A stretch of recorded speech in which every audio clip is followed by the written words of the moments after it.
So despite working for a financial services firm, I actually did economics and history at university, and therefore I focus quite a lot on history throughout this talk because I really want to bring it to life. We've got quite a few interesting graphs here, so if anybody does want some of the technical analysis, I'll go through that as well. But the argument I want to make today is going that we're moving from a bit of an energy transition to an energy revolution. So what do I mean by an energy transition versus an energy revolution?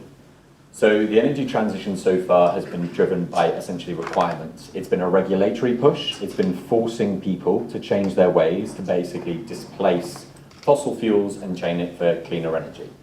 This has had mixed success. So we've had subsidies which have pushed the price down, but we've also had regulation pushing people. But people don't tend to be as quick when they're pushed as when they're pulled.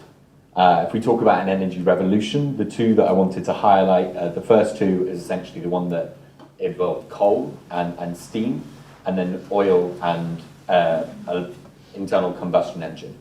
And essentially what we've seen in those two is completely different from the transition. It's characterized by new demand coming online and also rapid uptake by consumers due to disruptive technologies completely changing the way in which we live.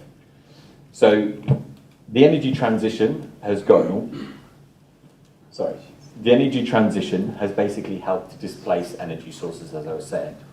There's been a growth in electrification in buildings. This has happened due to lighting and things like that, but there's a significant amount to go due to essentially heat. In transportation, there has been limited electrification, but now there is about to be major electrification. But again, it's displacing that energy. It's not additive. And then finally, the same thing is happening within industry. Now, what all these subsidies and regulations have done is essentially this, which is incredibly remarkable.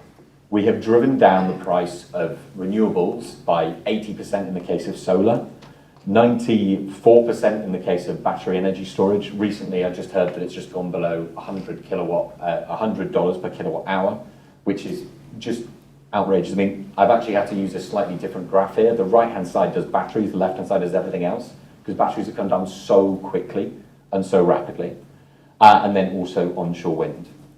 This has essentially provided one half of what I think is required for an energy revolution. It's essentially a new, cheaper energy source. And we're now at the point where everyone is probably aware of what I think the disruptive technology might be. There will be no guesses. AI. AI, and in particular, obviously, Gen AI, but I'm including all of AI in this, is going to fundamentally change the way in which we live.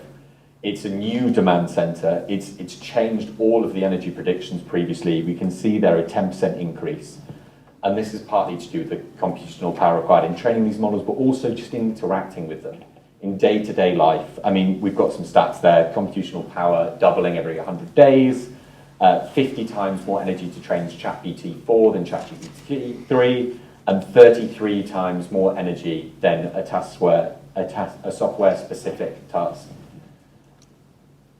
This has come at a particularly bad time. There is a lot of new demand. There's not a lot of capacity.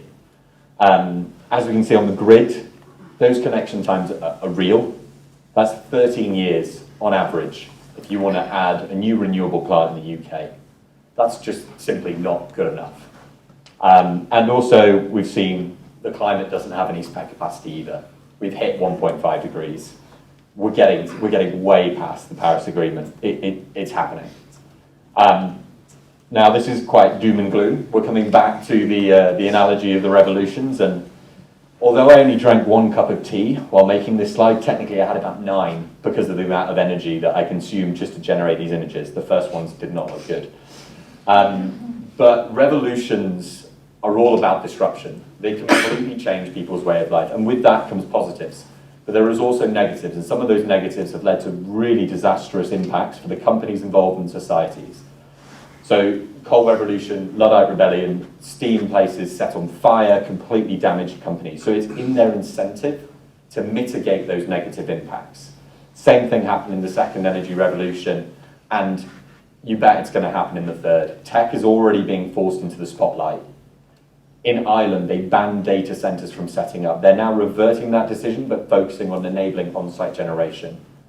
Tech and energy sectors need to take a positive stance about how they're going to mitigate these negative impacts, especially energy impacts. The good news is lots of companies, and especially probably those here today, are already doing it. Iberdrola is setting up its own data center company. We've got the EPRI, which is an innovation body in the US, setting up DC Flex, which is essentially data centers, basically enabling the grid to operate in a stable way by changing where that demand is. We've also got Statkraft basically providing shovel-ready areas of full 100% renewable data centers. So those are all the utilities and the energy sectors pushing on it. And finally, I mean, I feel like Phil's going to touch on this later, but DeepMind basically using AI to reduce cooling costs of data centers by up to 40%. Amazon being able to complete power flows in hours rather than days. And tech companies spearheading 24/7. This is going to be an incredible movement, and it's something that is absolutely necessary for tech to do, not just for society, but also to protect their own industry, their own companies. So that's just the message I want to leave you with today, the importance of what is happening today. So thank you very much.